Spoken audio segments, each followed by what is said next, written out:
আপনি কি জানেন দোজখ এবং জাহান্নামের মধ্যে কি পার্থক্য রয়েছে? দোজখের 7টি দরজা রয়েছে। প্রথম দরজার নাম হলো হাদিয়া। এই দরজা দিয়ে মুনাফিকরা প্রবেশ করবে। মুনাফিক হলো তারা যারা দেখতে মুসলিম হলেও ভিতরেতে কুফুরিতে ভরা। দ্বিতীয় দরজার নাম হচ্ছে জাহিদ। এই দরজা দিয়ে মুশরিকরা প্রবেশ করবে। মুশরিক হলো যারা আল্লাহর সাথে শিরক করেছে। তৃতীয় দরজার নাম হচ্ছে সাকার। এই দরজা দিয়ে ওই মানুষগুলোই প্রবেশ করবে যারা আকাশের দিকে তাকিয়ে বিশেষ কোন আলোর পূজা করে। চতুর্থ দরজার নাম হচ্ছে লাজা। এই দরজা দিয়ে শয়তান এবং তার অনুসারীরা প্রবেশ করবে। পঞ্চম দরজার নাম হলো হুতমা। এই দরজা দিয়ে ইহুদিরা প্রবেশ করবে। ষষ্ঠম দরজার নাম হলো সাহির। এই দরজা দিয়ে ঈসা আলাইহিস সালামকে যারা আল্লাহ তাআলার পুত্র বলে মানে তারা প্রবেশ করবে। সবশেষে সপ্তম দরজার নাম হলো জাহান্নাম, যে দরজা দিয়ে হযরত মুহাম্মদ সাল্লাল্লাহু আলাইহি ওয়াসাল্লামের গুনাহগার উম্মতেরা প্রবেশ করবে। এই জাহান্নাম হচ্ছে এমনই একটা দরজা, পাপীরা প্রবেশও করতে পারবে এবং সাজা শেষ হলে বের হতেও পারবে। জান্নাত হলো চির শান্তির স্থান এবং জাহান্নাম হলো ভয়ঙ্কর আযাবের স্থান। মানুষ যতই গুনাহ করুক না কেন কিন্তু কেউ জাহান্নামে যেতে চায় না। কিন্তু দুইটি এমন গুনাহ রয়েছে যেই দুইটি গুনাহ করলে আপনি মুসলমান হওয়া সত্ত্বেও জাহান্নামে যাবেন। নাম্বার 1, যে কথায় কথায় কথা বলে কিয়ামতের দিন এমন ব্যক্তি জাহান্নামী হবে। মিথ্যা বলা একটি মারাত্মক কবিরা গুনাহ।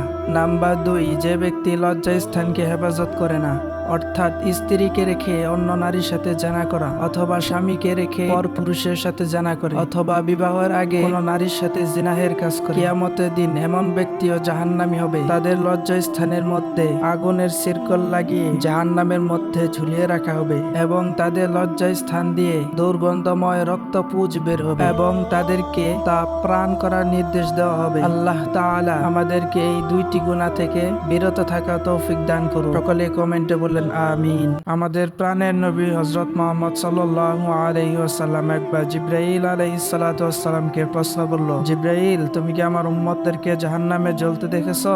জিবরাইল আলাইহিস সালাতু ওয়াসসালাম তখন চুপ হয়ে গেলেন, একেবারে নিদর হয়ে গেলেন, কেননা তিনি জানতেন তিনি সেই নবী যিনি মক্কার কাঁটাযুক্ত রাস্তায় চলতেও রাজি আছেন। মক্কার অলিগলিতে ইসলাম প্রচার করতে গিয়ে পাথরের ঢিলও তিনি খেয়েছেন। তিনি দুনিয়ার সমস্ত মুশকিলের মধ্যেও থাকতে পছন্দ করতেন। এই আখিরি নবী, তিনি তার উম্মতদেরকে জাহান্নামে জ্বলতে থাকার কথা শুনলে তিনি কখনোই সেটা মানতে পারবেন না। আল্লাহু আকবার। তিনি এমন নবী যে নবী তার সন্তানদের চাইতেও তার উম্মতদেরকে বেশি ভালোবাসতেন। এমন নবীর জন্য জান কুরবান দিতেও রাজি। তাই কমেন্টে একবার হলেও ইয়া রাসূলুল্লাহ লিখুন।